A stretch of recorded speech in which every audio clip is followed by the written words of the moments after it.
a conversão, tá? Está dentro daqueles grupo de estudos, dentro daquele grupo de estudos nossos sobre as obras da salvação, a Ordo Salutis, e nós queremos meditar, pensar sobre a nossa conversão. Quem aqui se converteu já com mais de 15 anos de idade? Mais de 15 anos de idade. Eu me converti, foi com mais de 15 anos. Você lembra o dia, Rose?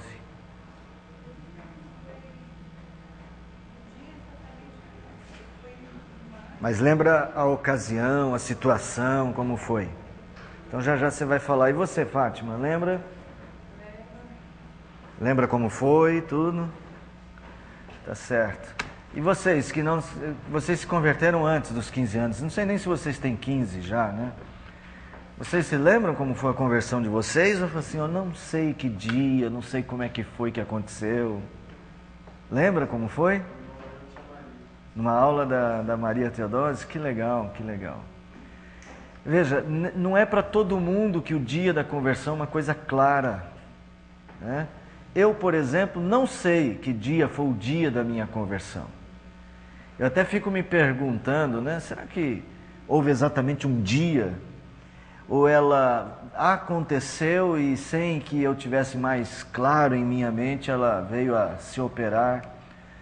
E hoje é um peso muito grande, as pessoas querem que você diga qual dia e como foi, né? E quem não sabe fica meio triste. E agora? Eu não sei direito como foi o dia da minha conversão. Vocês são espertos, vocês vão tocar aí no sofá, né? Tá certo, pode tocar. O que tá precisando? Tá? Vai ajeitando aí. Ah.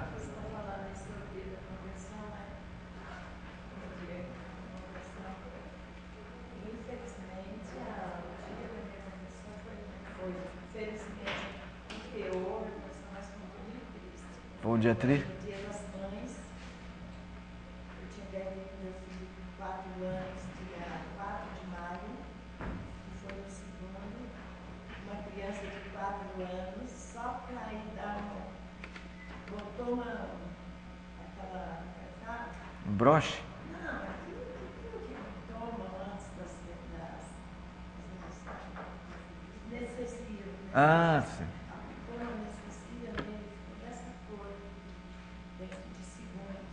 Nossa. Eu não posso esquecer. Ah, mas isso é muito marcante, né? Isso é muito marcante. Eu não queria que fosse para a igreja, foi um horror.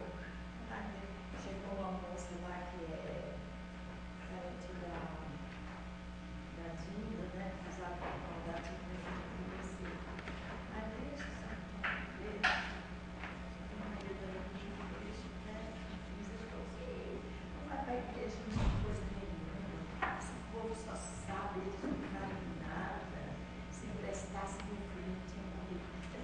Eu sei, estava nervoso. Isso é um dia marcante, né? Converter-se. Como há pessoas que se convertem, por exemplo, num velório, no momento de uma mensagem fúnebre. Pessoas em momento de um acidente grave. Hoje a gente vai trabalhar um pouco, não vou dizer exatamente sobre o dia da sua conversão, mas sobre o que é a conversão, para você entender como é que foi esse processo na sua vida. E eu tenho que dizer para vocês o seguinte, que talvez vocês vão procurar em algum livro de teologia o que eu vou dizer hoje e não vão encontrar. Porque hoje eu vou dizer algumas coisas que um pouco não é que eu discordo, eu não discordo dos teólogos de uma forma geral, mas estou pensando e definindo as coisas de uma maneira um pouco diferente. Eu vou tentar explicar para vocês o que eu estou pensando sobre conversão, tá bom? Meninos, tudo bem? Qual é a música que nós vamos cantar? Escolheu duas? Perto quero estar, te agradeço. E eles vão conseguir passar lá? Será que eles sabem que perto? Vocês que estão aí na voz da consciência, eles estão falando, perto quero estar e te agradeço. Tá bom? Vamos ficar em pé, irmãos? Vamos orar, agradecer a Deus esse dia que se passou. Vamos pedir ao Senhor que nos ajude. E eu queria muito também, ao final, falar um pouco sobre as falsas conversões. E conversões que precisam de aprofundamento. Eu acho que a gente tem que tomar cuidado com essas duas coisas. A palavra do Senhor diz assim: conheçamos e prossigamos em conhecer ao Senhor. É isso que dizia o povo de Israel. Mas o mesmo Deus diz para esse povo: que farei a ti, ó Efraim? Que te farei, ó Judá? Porque o vosso amor é como a nuvem da manhã e como o orvalho da madrugada, que cedo passa. Que o nosso amor, a nossa conversão não seja assim. Que a nossa conversão seja sincera, profunda e se aprofunde em nós. Vamos orar e vamos agradecer estarmos aqui e vamos pedir ao Senhor e vamos clamar ao Senhor cantando o hino Te Agradeço. Pode ser esse primeiro? Te Agradeço? Pode. Senhor, obrigado pelo dia. Obrigado pelas experiências de hoje. Obrigado por estarmos aqui. E obrigado por termos a Tua palavra como nossa companheira, nossa mestra, nossa ensinadora. Ela é capaz de nos alertar, ela é capaz de nos reanimar e ela é capaz de nos dar a direção e mais que a direção, ela nos dá as respostas que precisamos. Pedimos que o Senhor esteja atuando em nossa mente, transformando a nossa maneira de pensar a cada dia, para que de todas as experiências da vida nós só tenhamos que dizer ao Senhor: agradecemos-te por tudo. No nome de Jesus, nós pedimos que este ambiente, que este tempo de estudos, seja de muito proveito para todos nós. Nós oramos no nome daquele que vive para sempre. Amém. Te agradeço.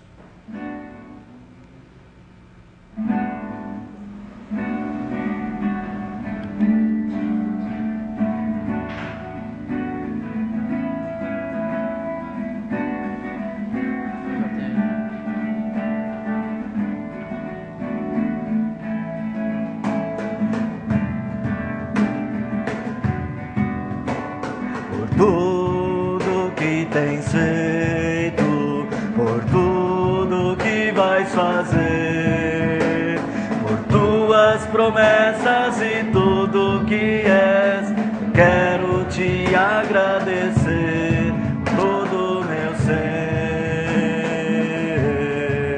Te agradeço, meu Senhor.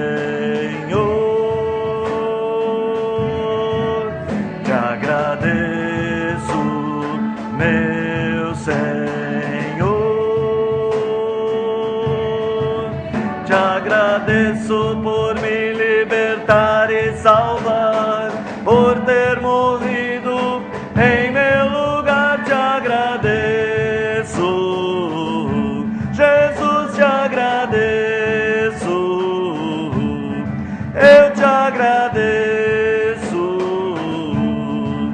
te agradeço.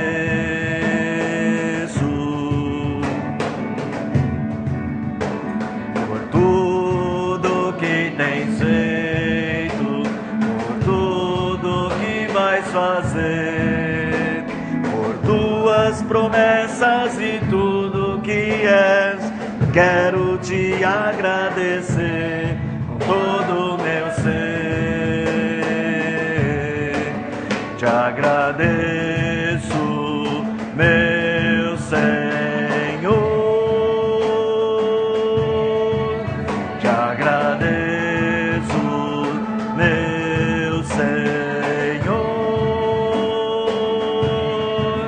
Te agradeço por me libertar e salvar, por ter morrido em meu lugar. Te agradeço, Jesus, te agradeço,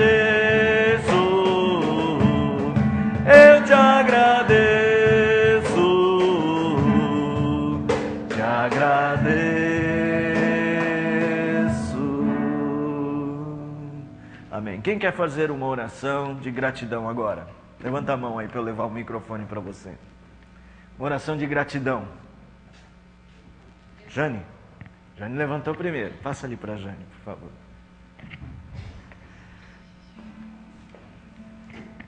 Logo depois da oração a gente já canta. Perto, quero estar.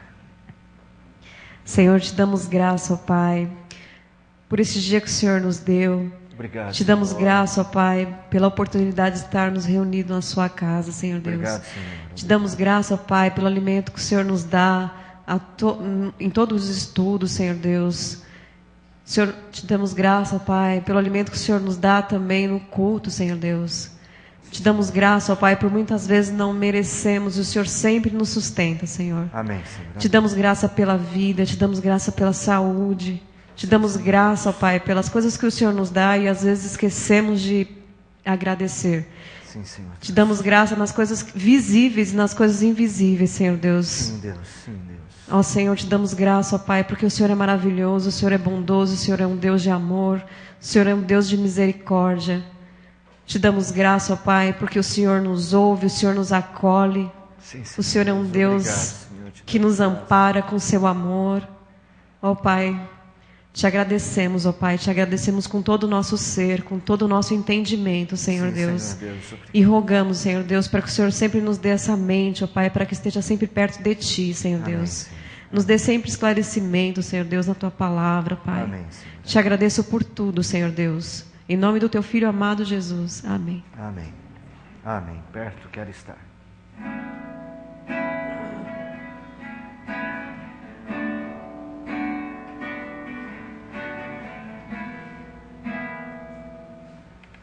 Tá ruinzinho aí? Tá. Vamos sentar, irmão? Você consegue afinar? Então depois você vai afinando aí e a gente canta mais tarde. Podem sentar. Aí você dá uma olhada aí, tá bom? Irmãos, vamos só recuperar um pouco do que a gente já viu. Nem todos estavam aqui na outra semana. Na outra semana nós falamos sobre conversão e arrependimento. Mateus, se você quiser ir lá na salinha para ficar à vontade, tá? Você pode voltar já já, tá? Arrependimento e conversão. Nós temos falado muito sobre isso. Arrependimento ou metanoia. Metanoia é uma obra de Deus na nossa mente, na qual Ele muda a nossa mente. Ele faz uma transformação na nossa mente. É o seu sentido básico desta palavra. E Ele faz com que essa nossa mente pense uma estrutura onde Deus é o centro de todas as coisas. Basicamente isso é um arrependimento. Então eu me arrependo quando na verdade eu coloco Deus no centro de todas as coisas. Quando os meus pensamentos conseguem pensar dessa maneira. Não vou repetir tudo que a gente já viu, né? Mas à medida que você está estudando, eu acredito que isso já está ficando mais comum, mais fácil de você ir apreendendo. A metanoia, ela acontece na minha mente, mas ela tem de ter uma resposta visível. Então a gente vai chamar de conversão o resultado desses novos pensamentos. Veja, a conversão, quando a gente viu lá Isaías, capítulo de número 55, ele diz assim: deixe o ímpio o seu caminho, o injusto os seus pensamentos e converta-se ao Senhor. Né? E ele vai dizer assim, olha, deixe o seu caminho e converta-se ao Senhor, porque os caminhos do Senhor são melhores que o nosso. Então veja, ele não diz só mudar os pensamentos, ele diz mudar também os caminhos. A conversão, ela tem o seu elemento visível, que é justamente o resultado dos nossos novos pensamentos. Não adianta nada eu ser um novo homem só na minha mente. Quando eu digo não adianta nada, sempre adianta alguma coisa, né? Mas veja, o homem é o que ele pensa. E se eu penso com uma nova mente, eu vou agir com essa nova mente. O que é a conversão? A conversão é o ato de Deus de mudar a direção do meu agir. Então a conversão, ela é algo que se materializa nas nossas ações. A Roseli disse para nós aqui que se converteu. Você sabe com qual idade, Roseli? Uns 24, 25 anos. E como é que você sabe que se converteu naquele dia? Pega o microfone, cadê? Está aí pertinho, tá? Como é que você sabe que se converteu naquele dia? Então, porque eu consegui entender, como o senhor falou outro dia, que a pessoa ouve, e chega um dia que ela entende. Certo. Então teve um dia que aconteceu uma metanoia. E você fala, puxa, esse negócio de Jesus Cristo, não sei se foi assim, né? Isso faz sentido. Porque as coisas que eu acreditava, eu entendi que não era daquele jeito. Então começou a produzir um pensamento novo, você deixa coisas para trás, é substituído na sua mente uma nova maneira de pensar, é colocado lá aquele pontinho de vida, né, em você. Você começa a pensar de uma maneira diferente, você começa a compreender coisas novas, aí veio para você então a fé. Só que até aqui, tudo está na área do quê? Dos pensamentos. Mas naquele dia, como é que você sabe que foi aquele dia? O que teve depois disso? Então, eu sei que foi naquele dia, porque depois foi só o crescimento, fui aprendendo. Tá, então isso foi numa igreja, você estava na igreja. Isso. Ouviu uma mensagem, caiu a ficha. Aí você foi para casa. Sim, aí eu comecei a mudar minha forma de pensar. Teve apelo naquele dia? Teve apelo? Não, foi numa aula de escola dominical. Foi numa aula de escola dominical. Aí você já foi para casa. Aí quando chegou na sua casa, você voltou a fazer tudo que fazia antes? Não, eu já comecei a ter outros pensamentos, outra forma de ver as coisas.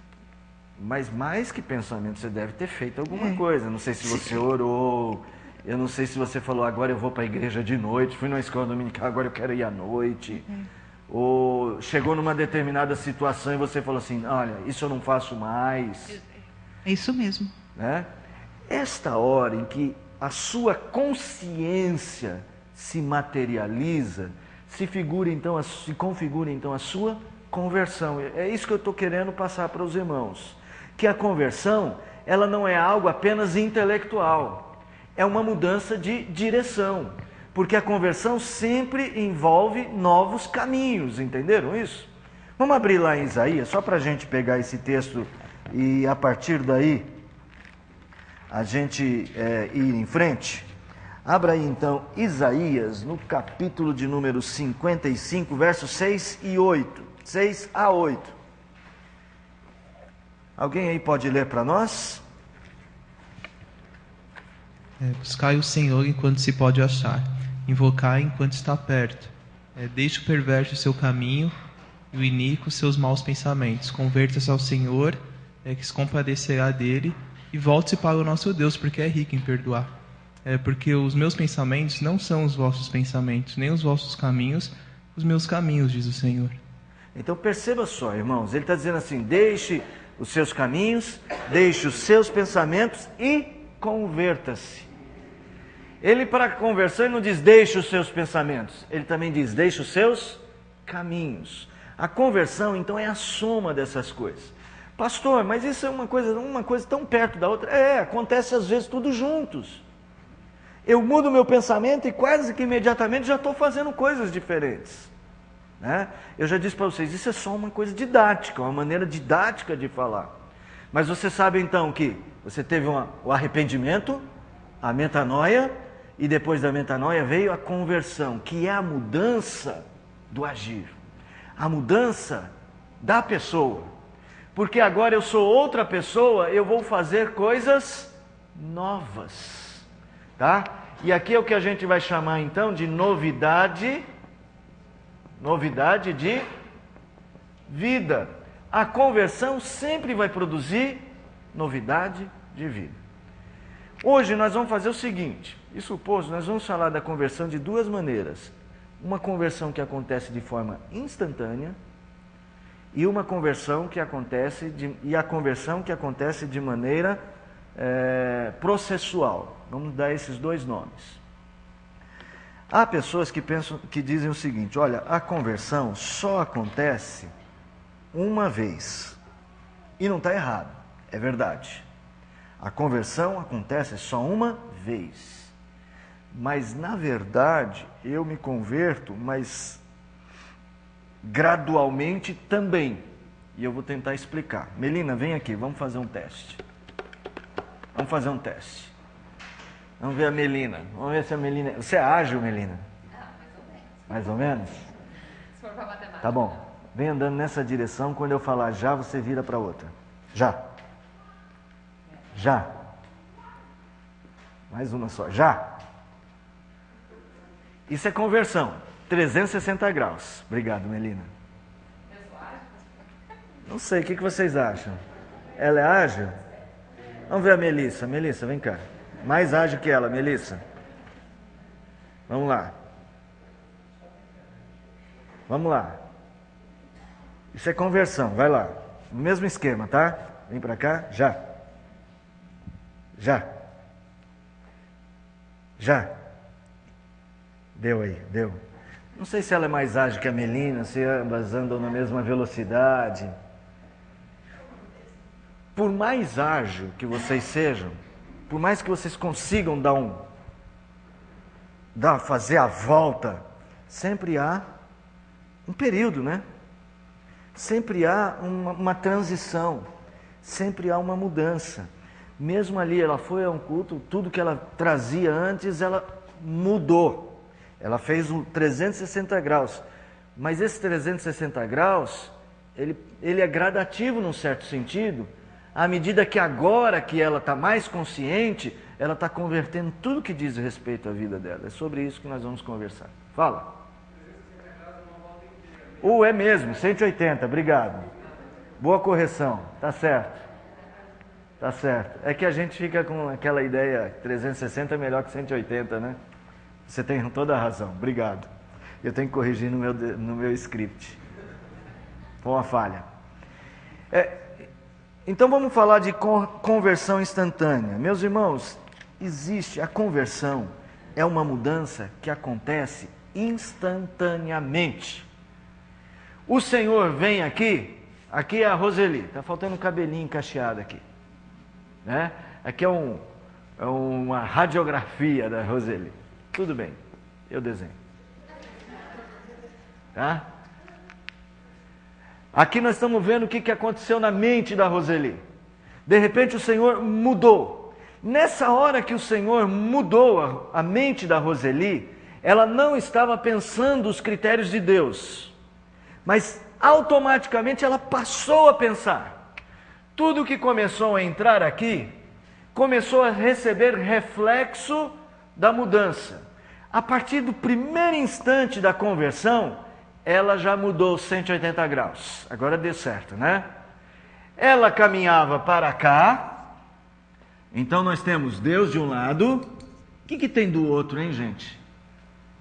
Quando Deus está do lado de lá e eu caminho para longe de Deus, o que tem do outro lado? Nós, o ego. Lembra que eu falei que nós pensamos em torno de nós mesmos. O arrependimento é pensar em torno de Deus.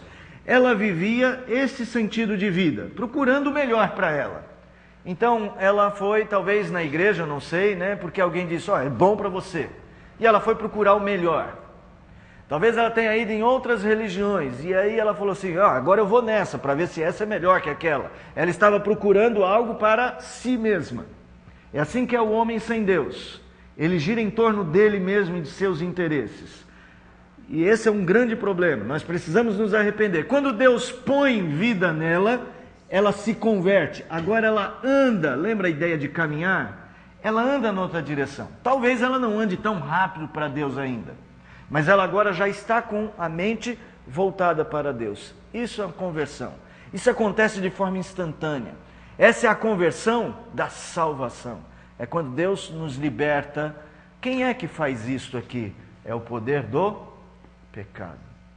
Quando Deus quebra esta cadeia, nós conseguimos pensar segundo a graça maravilhosa em Deus.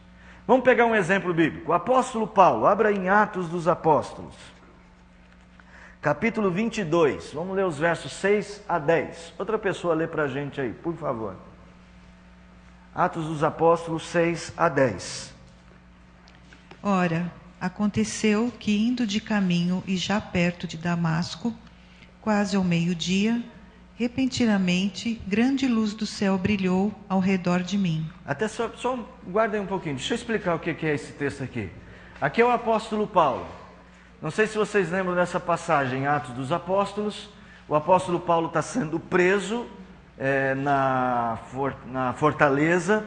O chefe, o comandante da fortaleza está com ele nas escadas e o povo quer apedrejá-lo.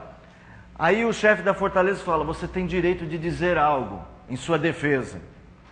Aí o apóstolo Paulo pede para falar, e ele fala com os judeus, os seus patrícios. E aí ele vai relatar o que aconteceu para ele ter mudado, né? Ele que era um fariseu, agora mudou, ele é um cristão. Então ele está explicando o que aconteceu. E ele está dizendo, olha, eu estava indo para Damasco, eles sabiam que era para prender cristãos. Perto do meio-dia, repentinamente, grande luz do céu brilhou ao redor de mim. Continua. Então caí por terra, ouvindo uma voz que me dizia: Saulo, Saulo, por que me persegues? Perguntei: quem és tu, Senhor? Ao que me respondeu: eu sou Jesus, o Nazareno, a quem tu persegues. Até aí, vamos pegar aqui, ó. Eu sei que está muito rabiscado, vamos limpar aqui a lousa para a gente perceber uma coisa. Vamos lá. Vamos limpar a lousa aqui, vamos tentar pegar agora, não mais a Roseli, vamos pegar o Saulo aqui. Tá certo? Não vai ter cabelinho. Saulo está com a mente voltada para si mesmo, buscando os seus próprios interesses. Mas Deus, e ele achava que estava buscando a Deus. De repente, uma circunstância da vida vem, e junto com essa vem a palavra de Jesus. Eu sou Jesus, a quem tu persegues. Deus vem e coloca nova vida em Saulo. E Saulo agora consegue ouvir a voz de Jesus. Lembra que eu falei de chamada eficaz? Então tem o chamado eficaz, a chamada eficaz de Paulo, o chamado. No mesmo instante há uma metanoia. A mente de Paulo começa a pensar de uma maneira diferente. Vamos lá, continua a leitura. Os que estavam comigo viram a luz, sem contudo perceberem o sentido da voz de quem falava comigo. Então perguntei: que farei, Senhor? E o Senhor me disse: levanta-te, entra em Damasco, pois ali te dirão acerca de tudo o que te é ordenado fazer. Eu vou chamar a sua atenção para uma frase. Ele estava perseguindo, ele odiava Jesus e os seguidores de Jesus, não é isso? E ele estava perseguindo a igreja. Jesus fala: por que você me persegue? Mas olha agora que Paulo ouve a voz de Jesus, ocorre uma mudança, uma metanoia. Como é que eu sei que ocorreu uma metanoia? Porque agora ele chama Jesus de Senhor. Que farei, Senhor? Na hora em que ele fala Senhor, na hora em que a boca de Saulo fala Senhor, acontece o elemento visível da metanoia. Ele se converteu. Veja, ele estava buscando o ego, agora ele já deu o primeiro passo na direção do Senhor, Deus através de Jesus. Então, irmãos, perceba só, o que aconteceu? Você já viu isso, né? A pessoa se converteu, o pastor fez um apelo e ele foi à frente. Já viram isso? Alguma vez? Já. Esse primeiro passo, essa primeira cena de obediência, pode acontecer fisicamente, de ir à frente, pode acontecer de sair do culto e falar: de agora em diante eu vou ser outra pessoa, é isso que eu vou ser um cristão, tomar decisões. Ou no caso de Paulo, já expressar a sua fé numa pergunta: o que eu faço, Senhor? Então eu queria que você percebesse que isso aconteceu instantaneamente. A mente de Paulo foi mudada. Ele já está andando numa direção diferente. Nem todo mundo dá o passo assim tão rápido como Paulo. Mas nem que seja um passo assim, ó, bem pequeno, bem tímido, solitário às vezes. Esse de Paulo foi solitário. A gente não percebe, é que aqui ele está relatando. Mas se você ler o livro de Atos dos Apóstolos, ele ficou cego e as pessoas levaram ele para lá e ninguém sabia o que estava acontecendo. Mas ele já tinha falado: que farei, Senhor? E o Senhor já tinha falado com ele. Irmãos, sim, conversão, essa capacidade que Deus dá de darmos o primeiro passo na direção certa, na direção de Deus. Isso foi a sua conversão. Alguns de nós não sabemos quando foi que a gente deu esse primeiro passo, que a gente deu ele tão às vezes tão prematuramente, tão pequeno. Eu, por exemplo, nasci num lar evangélico.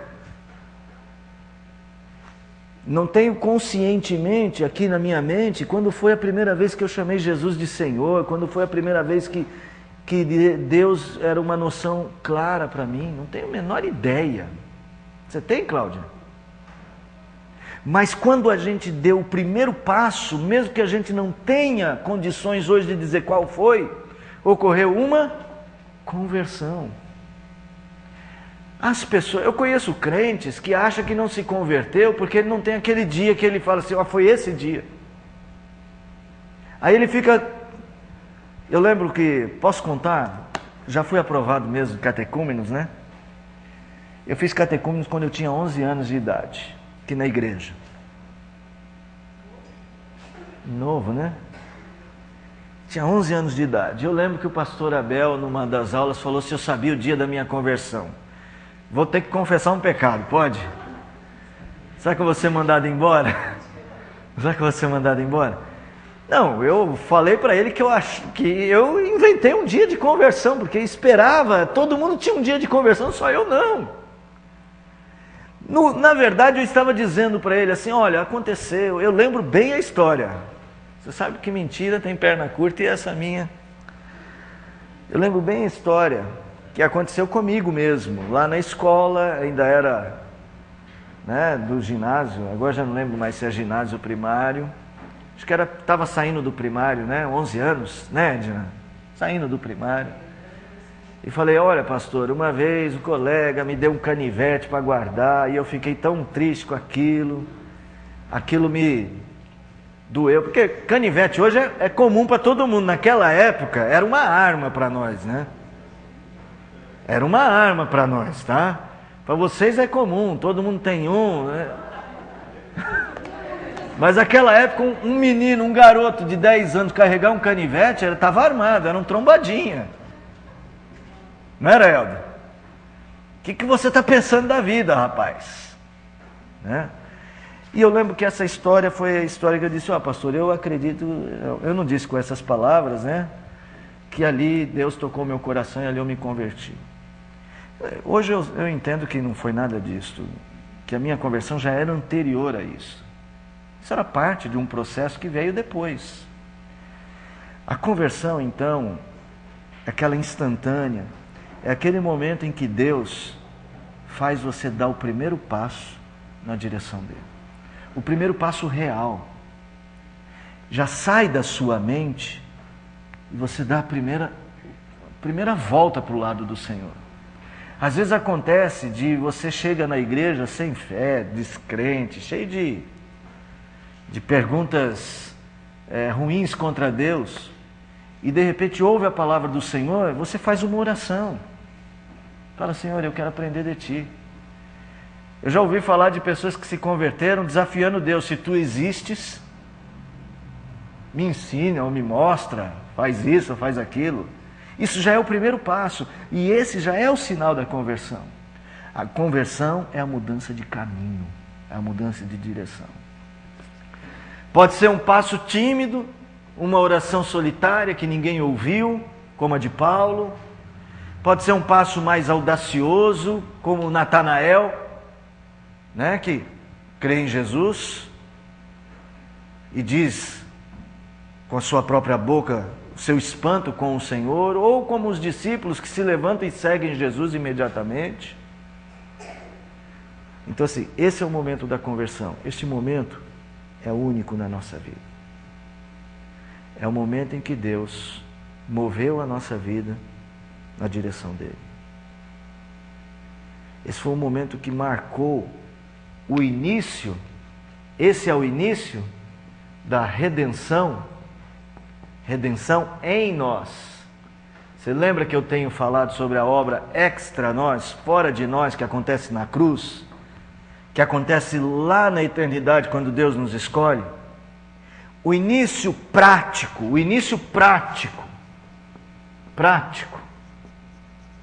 da nossa nova vida, da redenção que se opera em nós, a ponto de nós começarmos a andar mesmo na direção diferente, é a nossa conversão.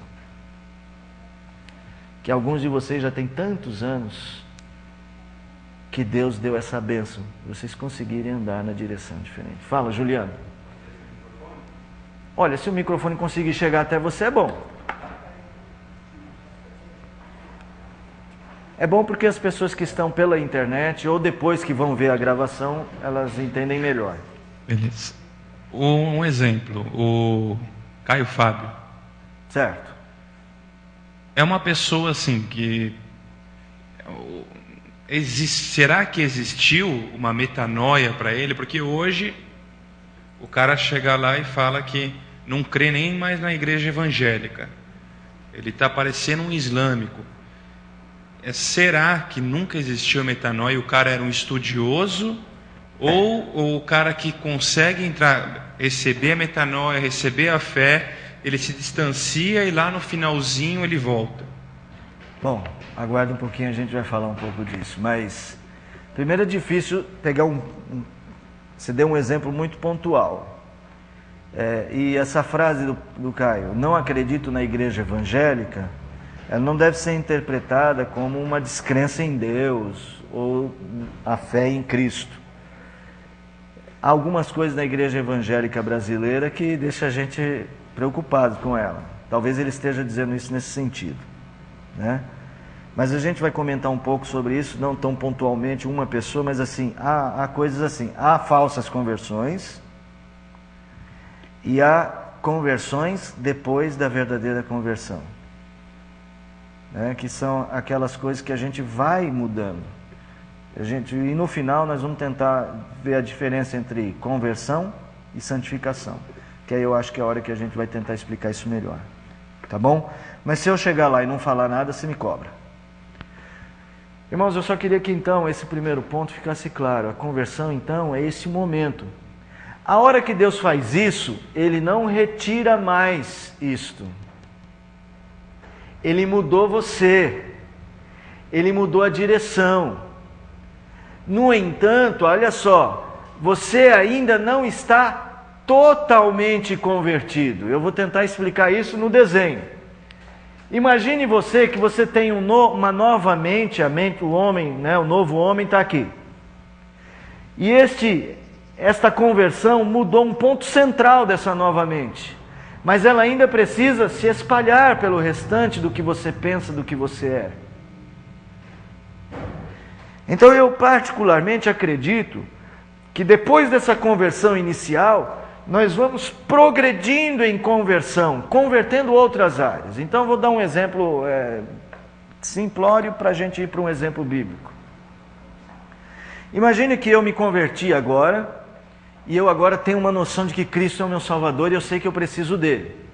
Mas eu ainda tenho outras perguntas que ainda não estão respondidas. Será que eu preciso dar o dízimo? Será que eu preciso fazer isso? Será que eu preciso ir na igreja todo domingo? Será que é essa igreja ou outra? Eu sei que eu preciso de Jesus. Sei que vou encontrá-lo na Bíblia, mas será que eu preciso ler a Bíblia toda? Será que a Bíblia é mesmo a palavra do Senhor? Não são perguntas comuns de muitas pessoas que se convertem? Eu tenho uma ideia, uma noção que eu nem sei explicar como, que é colocada em mim, que é uma fé que vem do Senhor, que eu creio nele e eu dou um passo na direção dele, eu vou buscá-lo. Mas agora eu tenho mais perguntas. Eu não sou um camarada que dá importância para a leitura da Bíblia ainda. Eu não dou importância para a coisa de igreja ainda. Então, aos poucos, eu vou fazendo o quê? Eu não tenho metanoia crescente aqui, aquela metanoia que estou sempre me arrependendo? Sempre mudando a minha mente, a minha maneira de pensar? Depois de 40 anos de igreja, a gente ainda não muda coisas na nossa cabeça? Então, na minha visão, e aqui está aquela diferença que eu tenho com os teólogos de uma forma geral, é que a conversão para mim, ela também está dentro deste processo continuado. Então eu vou chamar isso de conversão processual. Processual. Ou seja, eu continuo convertendo áreas da minha vida ao longo da minha vida. Convertendo áreas do meu modo de pensar, áreas do meu modo de agir. E mostrando a minha nova mente a cada vez que ela vai aumentando e crescendo e tomando conta de mim. Eu acredito que seja por isso que Paulo escreve o que ele escreve para os Filipenses, capítulo 2, verso 12. Alguém pode ler para a gente? Então, assim, a conversão processual, ela é uma continuação da conversão instantânea. A conversão instantânea me põe na direção. A processual me faz andar mais para perto de Deus. Deu para entender isso? Vai lá, alguém lê aí para a gente. Filipenses 2:12. De sorte que, meus amados, assim como sempre obedecestes, não só na minha presença, mas muito mais agora na minha ausência, assim também operai a vossa salvação com temor e tremor. Então veja, ele vai falar, operai, desenvolvei a vossa salvação. A ideia do apóstolo Paulo é que esses crentes, agora que eles creem, eles já são obedientes, eles já seguem o chamado, eles devem desenvolver esta capacidade de obedecer o chamado. Ele vai dizer mais para frente aí, no verso de número 16, para que todos, fique manifesto de todos que vocês têm a luz do Senhor, essa geração corrompida que jaz em trevas. Então, isso é importante. Eu queria fazer essa distinção para você. Existem coisas da nossa conversão que ainda não estão completas e totalmente resolvidas. Aí você vai encontrar o crente que depois de algum tempo de crente, ele ainda tem algumas coisas assim, está jogando no jogo do bicho. Aí a nossa tendência é dizer, nunca se converteu. Alguém está jogando no jogo do bicho aí? Também se tiver, ninguém vai confessar, Quero fazê-lo saber que jogo do bicho é contravenção, é crime no nosso país, hein?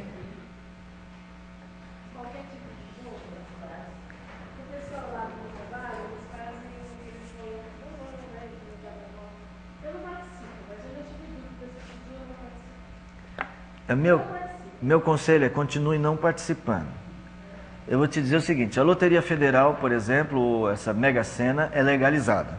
Então ela não é crime contra o Estado, como é o jogo do bicho, Mas assim, eu acho que o cristão tem que ter consciência. Você joga, ela joga, ele joga, o outro joga, milhares de pessoas jogam.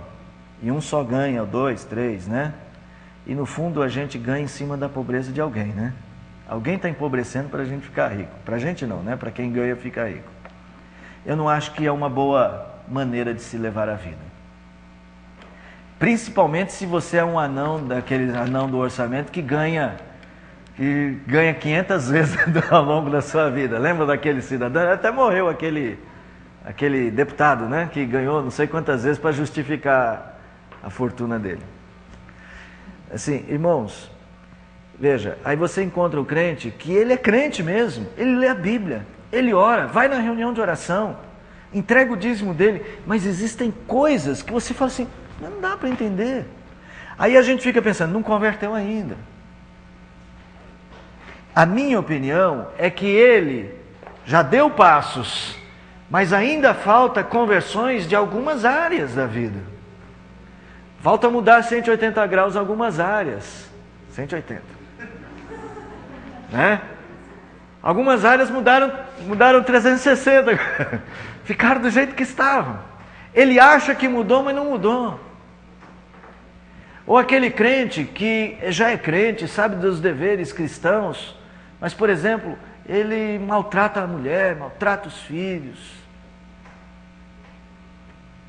Então, na minha perspectiva, eu queria batalhar isso com vocês, é de que a gente entendesse que a cada vez que o nosso arrependimento cresce, que a metanoia cresce, a nossa mente vai adquirindo novos pensamentos de Cristo, nós vamos agindo de uma maneira diferente e aí a gente está se convertendo.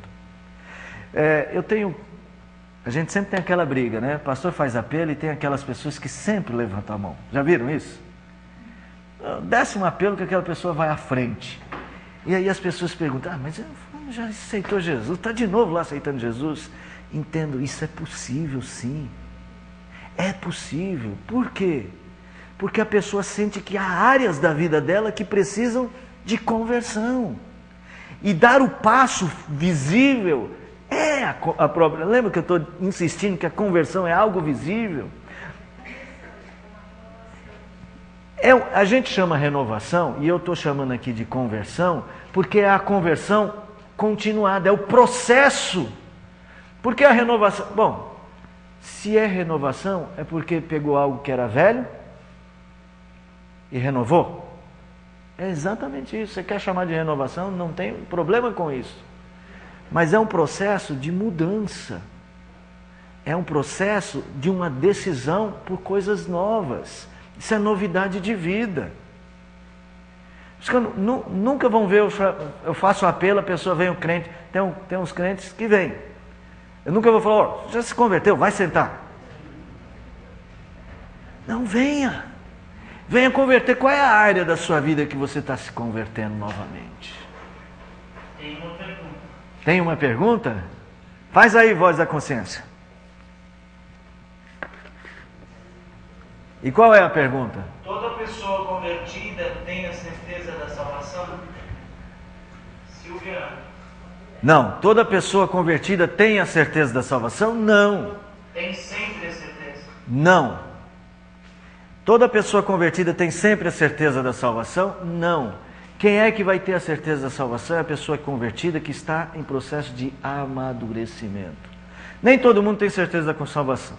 Alguns de nós estão dizendo assim, eu tenho certeza da salvação porque não quer falar, não quer abrir o jogo.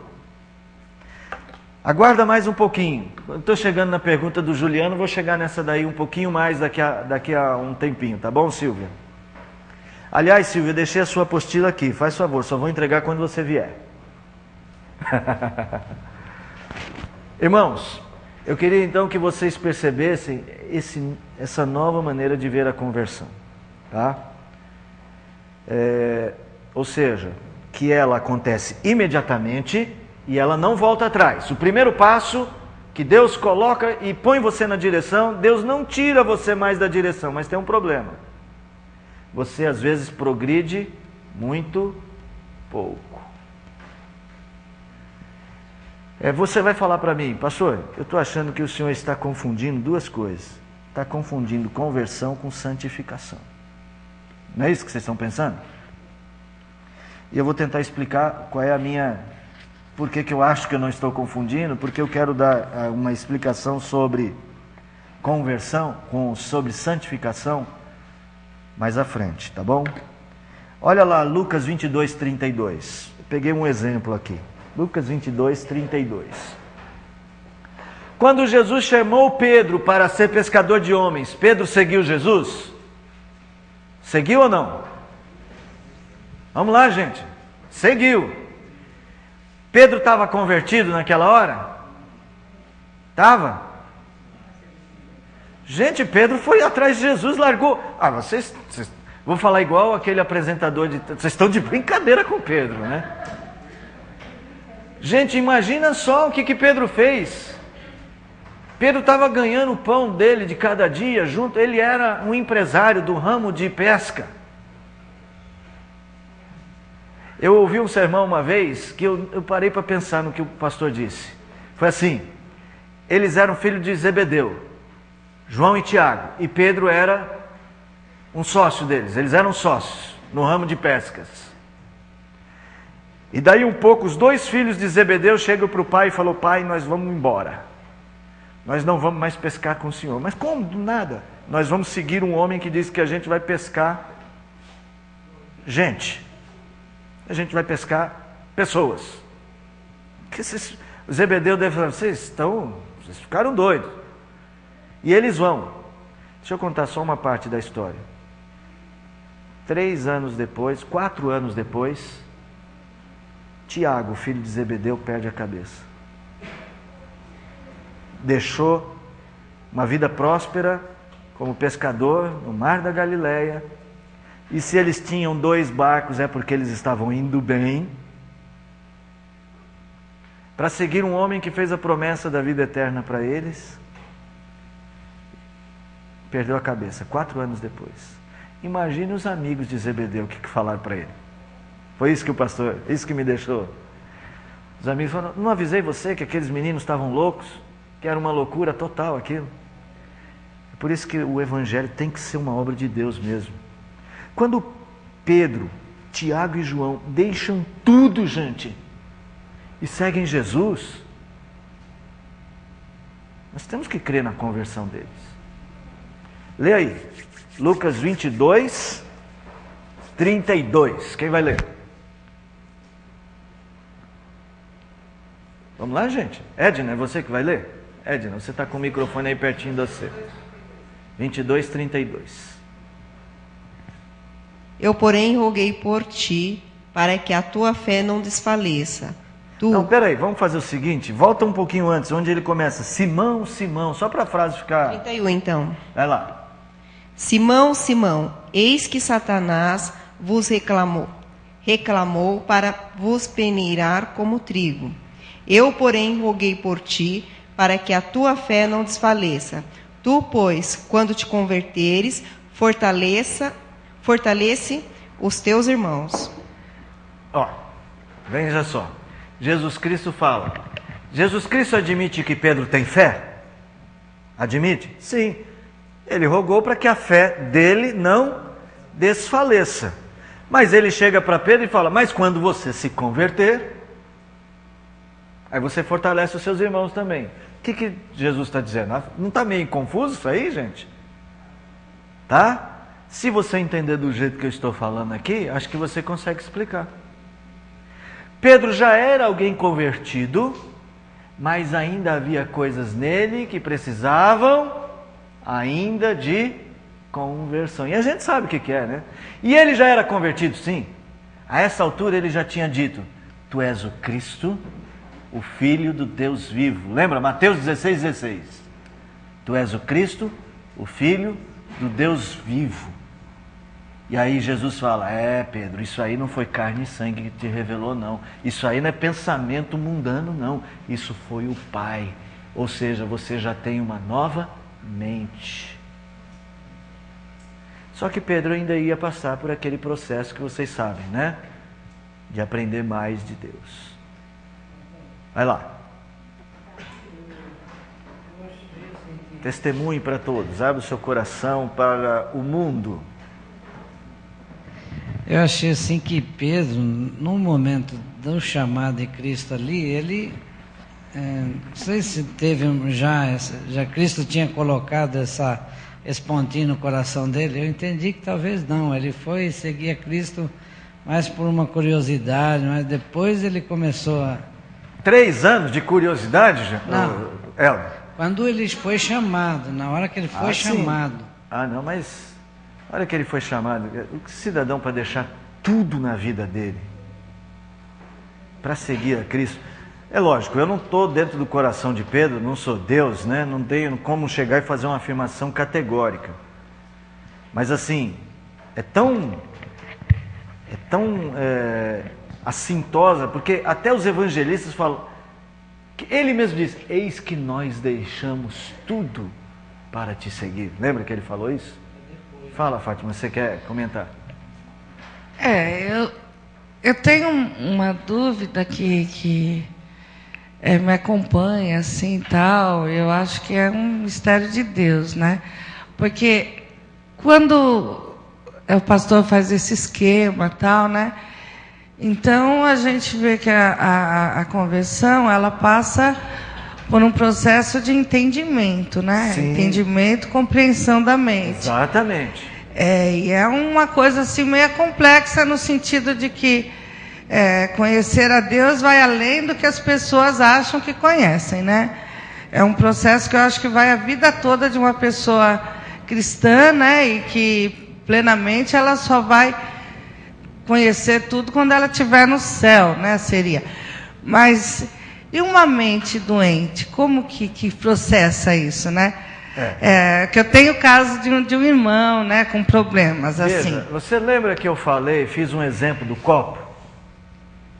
Copo cheio. Eu chego e peço para o Isaac, me traz um copo cheio d'água. Aí o Isaac traz esse copão aqui cheio d'água. Aí peço de novo para o Isaac, me traz outro copo cheio d'água, ele me traz um copinho cheio d'água. Qual que é o copo que está mais cheio? Os dois estão cheios igual. Veja, é que às vezes a gente espera que o entendimento do nível de entendimento de um seja o mesmo nível de entendimento do outro. Deus tem a medida certa para cada pessoa, e Deus tem a medida certa para pessoas que têm dificuldades naturais, né, de raciocínio. Então, uma criança com síndrome de Down, severa, pode ter fé, se a fé é algo racional, que passa por processo, sim, só que numa medida diferente da nossa. E como é numa medida diferente, o processo visível da conversão é diferente. E há coisas que só Deus pode medir. Tá certo? Então você tem casos na família, e a maioria de nós tem algum caso, se não na família, de algum amigo, né? E a ideia que a gente tem que mentalizar é, para cada um, uma medida. Tá? O dom é sempre na medida que Deus quer.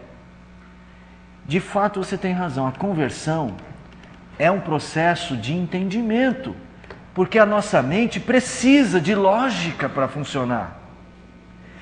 Eu me converto, o meu primeiro passo é um passo que Deus força, né? Mas Deus força, ela estava lá ouvindo e fez sentido. Ela falou, fez sentido, houve uma metanoia, tinha que fazer sentido. Aí ela dá o primeiro passo, a decisão de seguir a Jesus. Ou Paulo chega, eu estou perseguindo Jesus Cristo, poxa, ele já morreu e eu estou ouvindo a voz dele, Senhor, então me fala o que é que eu tenho que fazer. Veja, então é importante que nós não nos esqueçamos que nós vamos aprender mais, e porque vamos aprender mais, vamos nos converter mais. É o que Jesus está dizendo para Pedro. Pedro, quando você aprender um pouco mais, teoricamente é isso, você aprender um pouco mais, e você converter também, quem sabe, os seus ímpetos,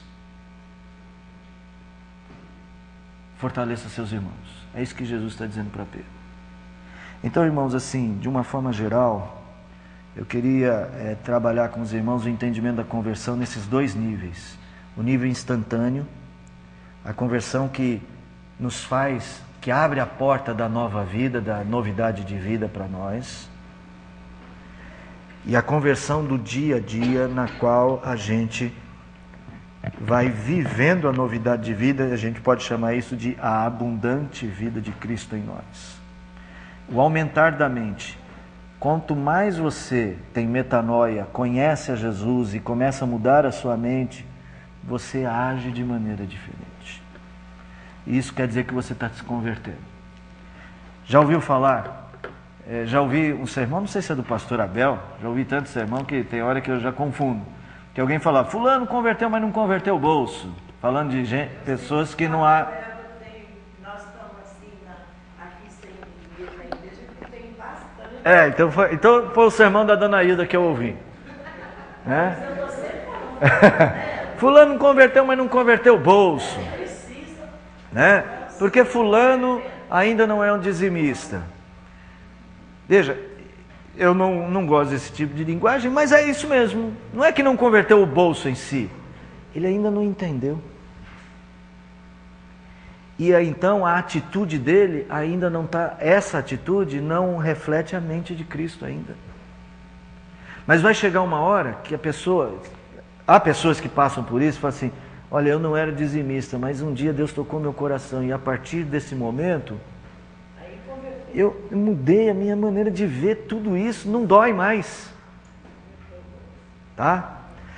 Quero fazer algumas notas explicativas sobre conversão.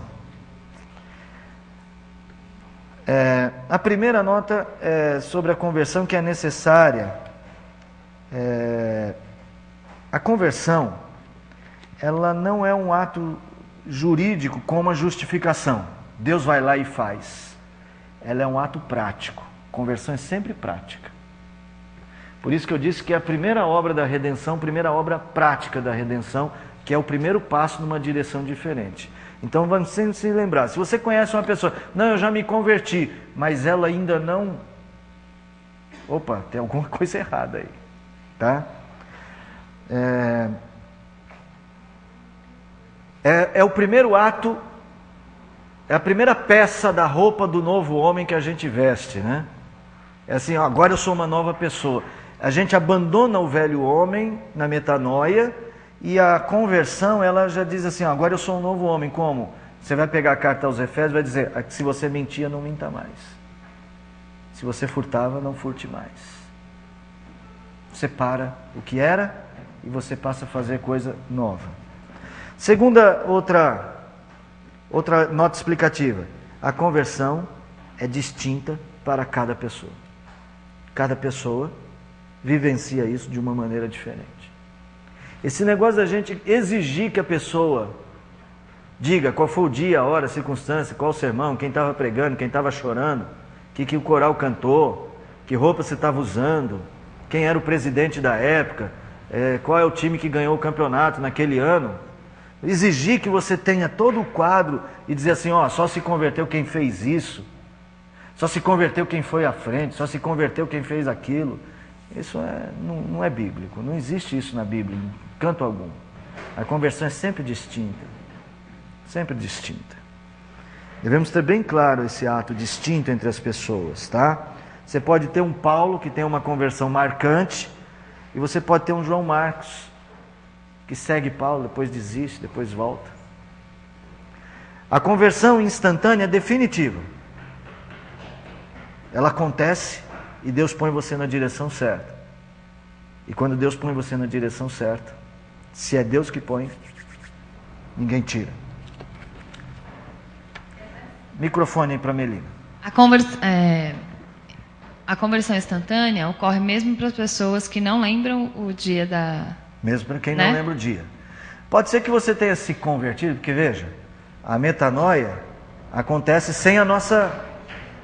A primeira metanoia, eu falei, a invisível, Deus que faz, né? Deus que muda a nossa mente.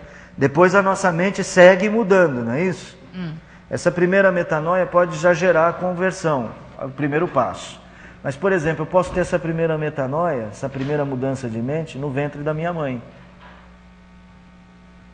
Porque eu já tenho mente.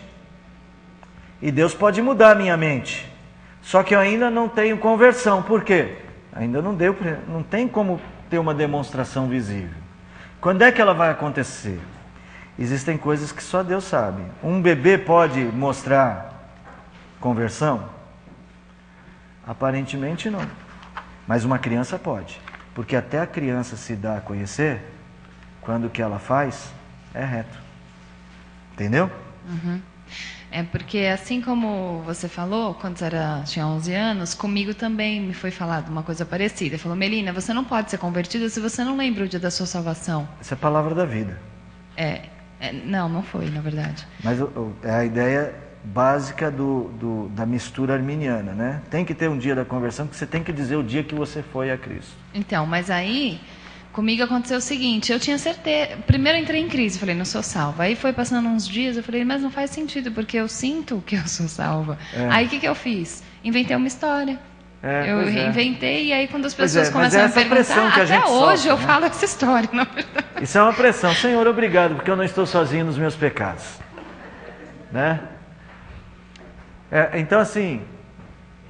Essa conversão, ela é definitiva. Deus não volta atrás nessa conversão. Para mim, por exemplo, o filho pródigo era um convertido. Aquela parábola conta a história de um convertido que depois volta. Vamos entrar um pouco no que ele diz. Existem conversões falsas? Sim, existem conversões falsas. Mas como é que funciona uma conversão falsa? Na verdade, ela não é uma conversão, porque ela é falsa.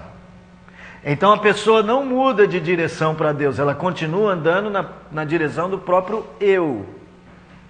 Só que na cabeça dela, ela processa o ensino na mente do velho homem. Ela não tem a nova mente ainda. Aí ela fala assim, entendi o que é ser cristão. Ser cristão é ir à igreja, ser cristão é fazer isso, ser cristão é fazer aquilo. Faz tudo isso, mas ainda não está andando na direção de Deus. Faz por causa própria, faz por orgulho, faz por medo, faz por algum motivo. mas não está andando na direção de Deus. Eu tenho um exemplo bíblico que eu sei que é curioso. Abra aí, 1 Timóteo 1, 19 a 20. E depois, quem quiser ler, pode também ler Hebreus capítulo 6, versos 4 a 6. Depois vocês leem em casa, Hebreus, tá? Mas 1 Timóteo 1, 19 a 20 é bem interessante. Vai lá.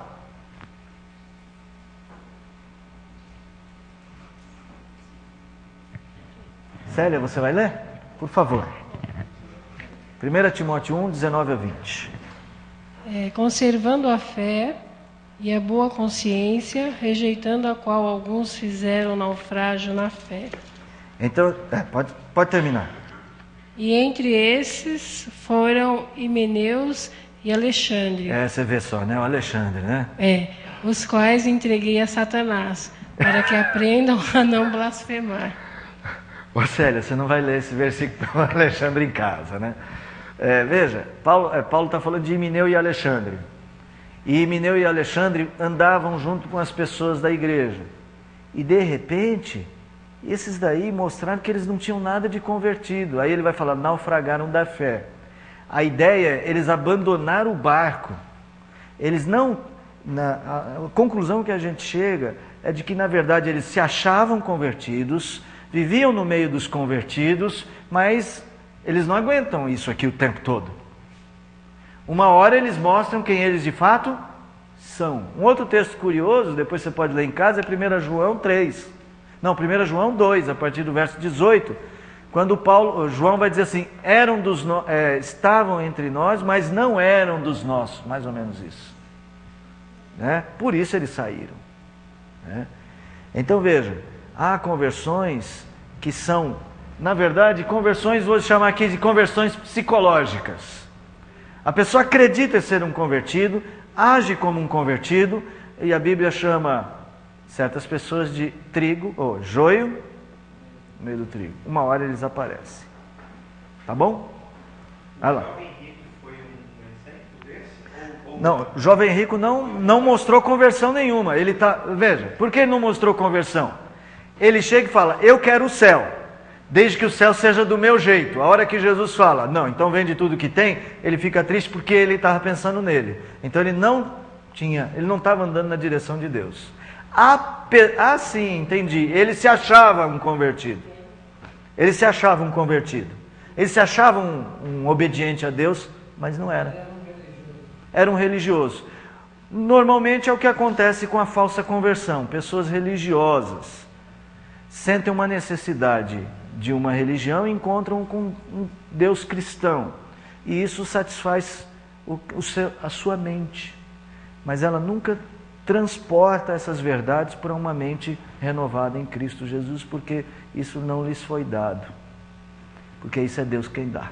Então é por isso que a gente encontra pessoas na igreja mais preocupadas com a religiosidade do que... Sim, é lógico. É fruto disso, você acha? É fruto disso. É fruto do fato, por exemplo, nós somos um país cristão. Se essas pessoas estivessem num país muçulmano, seriam muçulmanos sem nenhum problema.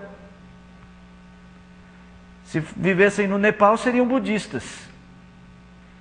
Porque elas seguem a tradição religiosa que mais ou menos convence as pessoas. E o pior é que existe mais disso do que a gente imagina. Lembra que Jesus disse? No último dia muitos dirão. Ele não disse alguns dirão, ele disse muitos dirão, Senhor, Senhor, em teu nome fizemos isso, aquilo outro. Nunca vos conheci. Tá?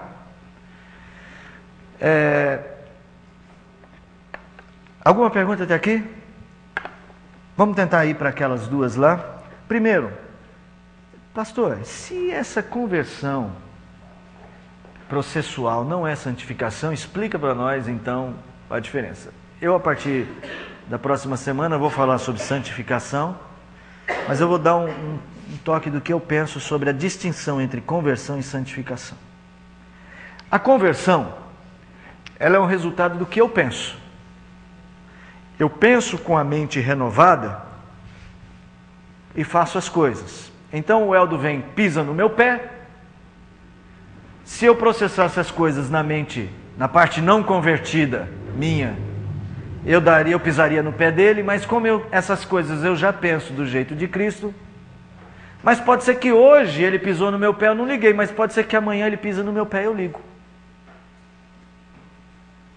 Aí o Helder fala, pastor, eu não entendo. Ontem eu pisei no seu pé, o senhor não falou nada. Só porque eu pisei hoje de novo, o senhor falou? Veja, a conversão é o resultado do meu pensamento.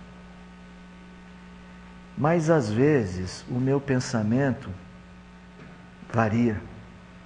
Você já não passou por isso? Um dia uma pessoa faz um determinado, as meninas, jovens adolescentes, vamos pegar vocês aí, meninas. Um dia uma menina entre vocês fez uma coisa que vocês não gostaram. Mas vocês perdoaram, porque vocês têm a mente de Cristo. Mas aí, uma outra menina fez uma coisa semelhante. Aí vocês não perdoaram. Vamos pensar, o que aconteceu aí? Num momento, eu me mostrei convertido naquele assunto porque eu usei o raciocínio segundo a mente de Cristo em mim. Num segundo momento, eu não mostrei conversão. Por quê? Porque me faltou algo fundamental: santificação. O que é a santificação? Aí a distinção. A conversão é o ato, né? De eu agir de forma convertida.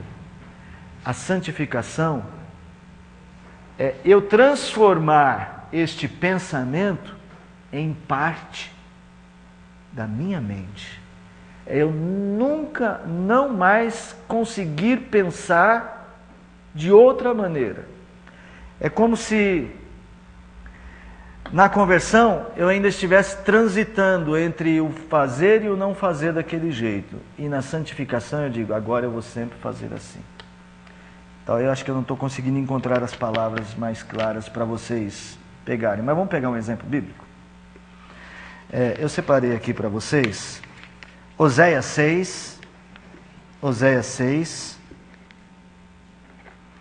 versos 3 e 4. Olha só. Vou ler o meu texto aqui para vocês. Às vezes escrevendo fica melhor. Já a gente lê. A conversão processual é, por assim dizer, a materialização prática da metanoia que continua em nós. Ou seja, a conversão é uma ação prática que demonstra que existe pensamentos do novo homem em mim. A santificação, por sua vez, mas essa ação prática não se transforma automaticamente em uma nova maneira de pensar e viver sempre. Às vezes eu penso assim, às vezes não. Então, às vezes eu tenho o pensamento do novo homem, às vezes ele foge. A santificação, por sua vez, ela solidifica este pensamento. Ela torna esse pensamento parte de você.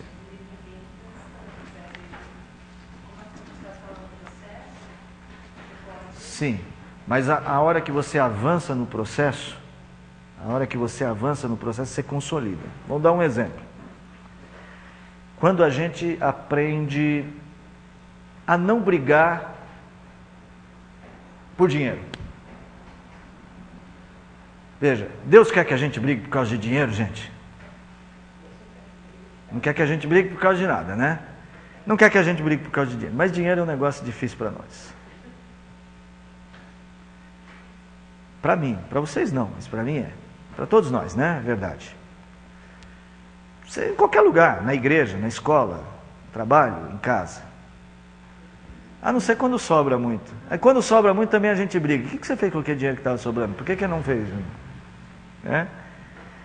Mas aí a gente aprende que não vai brigar mais por dinheiro e não briga mais por dinheiro. Aquilo já entrou na nossa maneira de ser. Quando entra na nossa maneira de ser, eu posso até cair, talvez. Mas eu não caio assim, sem peso no coração. Porque eu já me santifiquei naquela área. Aquela é uma questão em que o pensamento novo se consolidou. Eu já penso daquele jeito, eu não preciso forçar.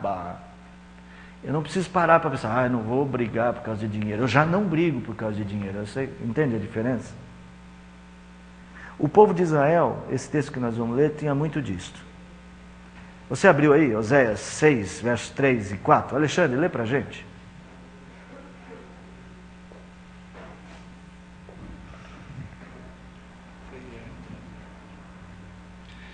conhecemos e prossigamos em conhecer ao Senhor.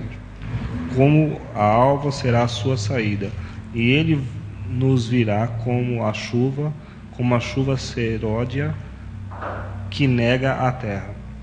Que te farei, ó Efraim, que te farei, ó Judá, porque a vossa beneficência é como a nuvem da manhã e como o orvalho da madrugada, que cedo passa.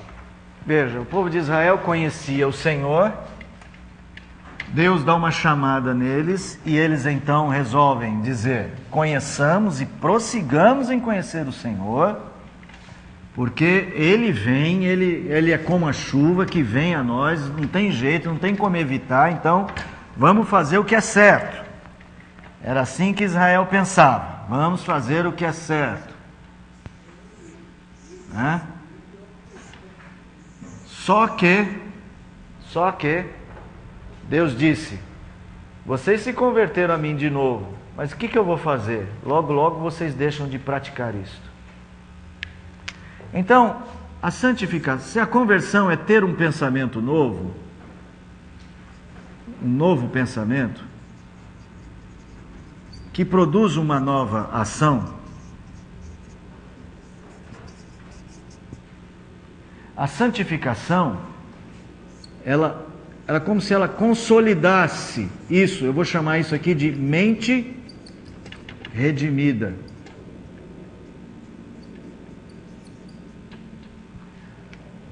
A santificação, eu aprendo aquilo de tal maneira que ela passa a fazer parte da minha mente. E eu não penso mais de outra maneira, eu penso daquele jeito. Eu não preciso forçar a barra. Vou dar um exemplo prático de futebol. Então, mas isso daí eu acho que a gente não vai conseguir, porque assim, quem conseguia fazer isso, assim, tipo, automaticamente, a gente não tem que pensar em Deus, assim, a gente força o pensamento para fazer. Vamos lá, vou tentar mostrar. Adão não precisava disso. Adão não precisava, por isso ele já era um homem santo. Deus criou o homem santo. A mente de Adão sempre pensava assim. Era automático. Mas tem coisas que a gente tem coisas que é mais automático para nós. Aguenta aí, pega o microfone, passa para a Jane. Já já a gente chega juntos com essa sua palavra. Fala, Jane. Aonde que aí você falou agora que vai chegar um momento que os pensamentos vão ficar consolidados. Você vai pensar daquele jeito. E aonde aquela natureza pecaminosa vai... Veja, você tem que lembrar que quando isso acontece, você está diminuindo a força da natureza pecaminosa em algumas áreas. Mas deixa eu dar um exemplo. Eu tenho 2 meninas e lá em casa nós somos todos palmeirenses. Mas palmeirense mesmo. Põe uma camisa, torcemos pelo time, né? Tal. Mas quando as meninas eram pequenas, elas têm os primos que são corintianos. O Tiago, por exemplo, do João, Tauane acho que é São Paulino, nem sei. Ou não torce para time nenhum. E aí houve um tempo em que a Ana Beatriz falou que era corintiana. Por causa do primo. Não, sou corintiano, que o primo fez festa, tal, então ela era corintiana. Você sabe bem o que é isso, né? Bom, aí muita fé, muita oração, né? Mas então ela ficava naquela, entre agradar o pai, agradar o primo. Então quando ela queria agradar o pai, ela falava: eu sou palmeirense, pai. Aí ela estava convertida. Tinha uma ação, mas de vez em quando a mente dela, não, agora eu sou corintiano. Pois é, danou-se. Aí ela mostrava o velho homem. Agora não. Agora ela não tem mais essa dúvida. Ela pensa como uma palmeirense. Ela não consegue mais pensar assim: pai, eu quero ser corintiano. Isso aí para ela agora ela já está naquela fase. Danou-se, isso eu não quero. Lógico que eu estou usando um exemplo simplório, mas é isso, gente.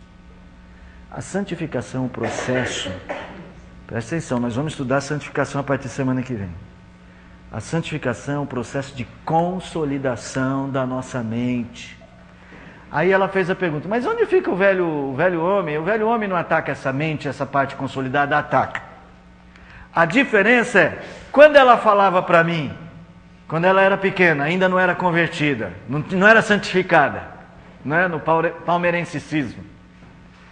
Ela falava, eu sou corintiana, não doía para ela, ao contrário, ficava até feliz, estava agradando o primo. Se ela falar isso para mim hoje, pai, eu sou corintiana, ela vai sentir o peso. É essa a ideia. A nossa mente já santificada consolidou leis dentro de nós, que quando a gente fere essa lei, o que acontece? Consciência dói. Vocês já se converteram, por exemplo, de algumas coisas? Algum de vocês aqui... Não vou fazer perguntas difíceis. Bom, imagine que, por exemplo, o Mateus, vamos pegar o Mateus.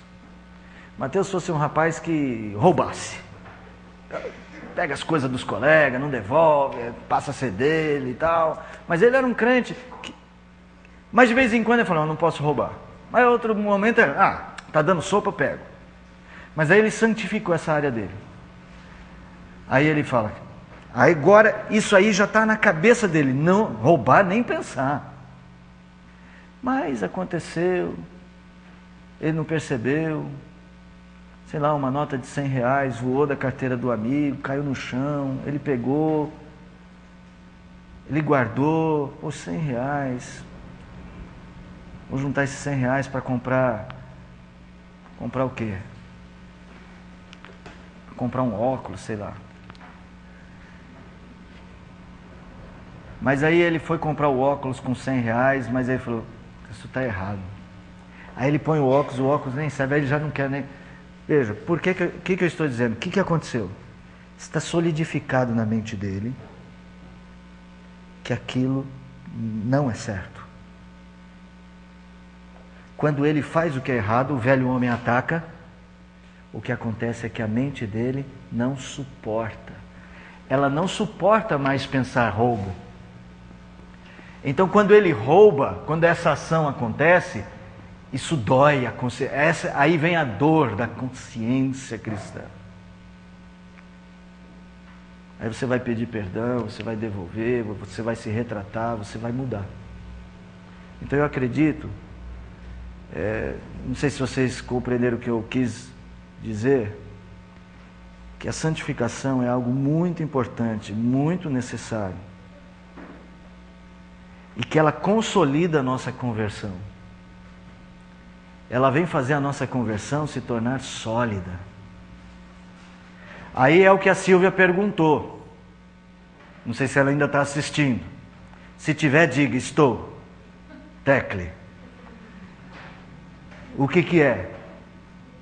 Ela fala assim, a pessoa que consolida santificação, consolida sua conversão, passa a ter consciência da sua salvação.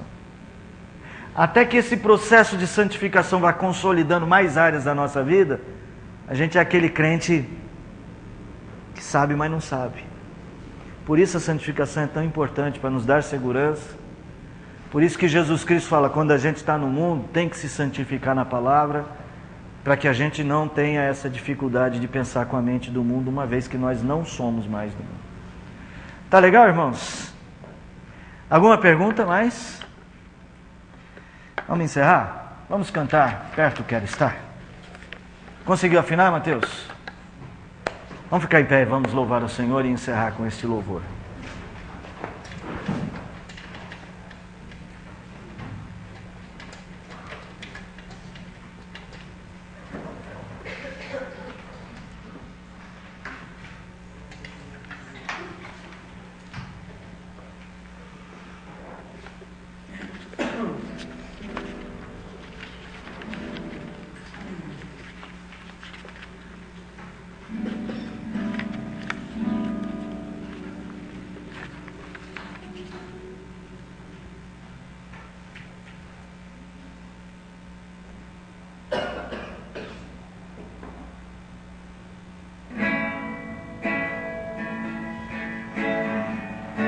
Tudo que nós precisamos, né? Estar perto do Senhor.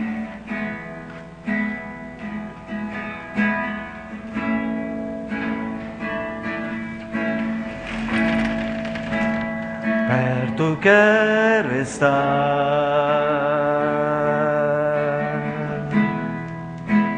junto aos teus pés,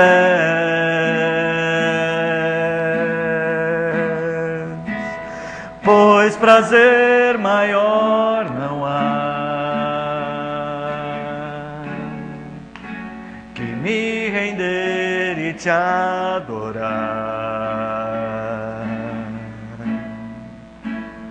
Tudo que há em mim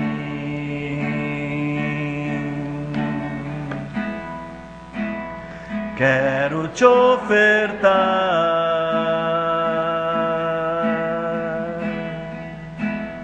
mas ainda é pouco, eu sei, se comparado ao que ganhei.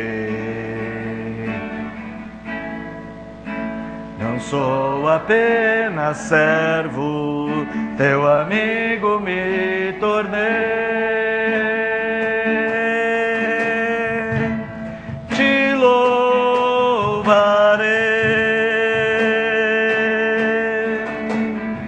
não importam as circunstâncias, adorarei.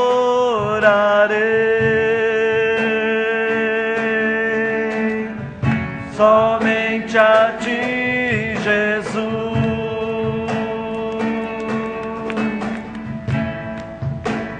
perto quero estar,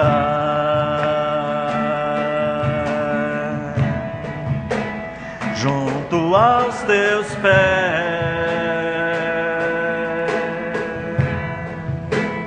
pois prazer maior não há me render e te adorar. Tudo que há em mim quero te ofertar,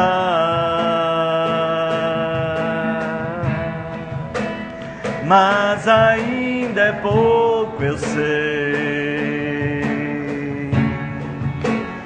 comparado ao que ganhei. Não sou apenas servo, teu amigo me tornei. Te louvarei,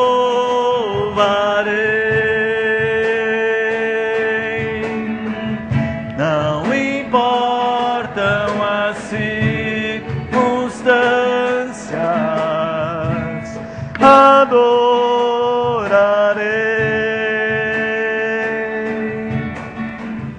Somente a ti, Jesus, te louvarei, não importam as circunstâncias, adorarei. Somente a ti, Jesus. Tudo que esperamos, Senhor, é viver e reproduzir a vida de Cristo que foi colocada em nós. Reproduzi-la de maneira tal, Pai, que revelemos ao mundo quem é o Senhor da nossa vida. Que a nossa mente, Pai, processe as coisas como a mente de Jesus Cristo processa. E que o Senhor seja o centro de todas as coisas para nós.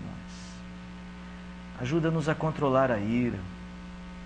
Ajuda-nos a controlar, ó Pai bendito, o desânimo.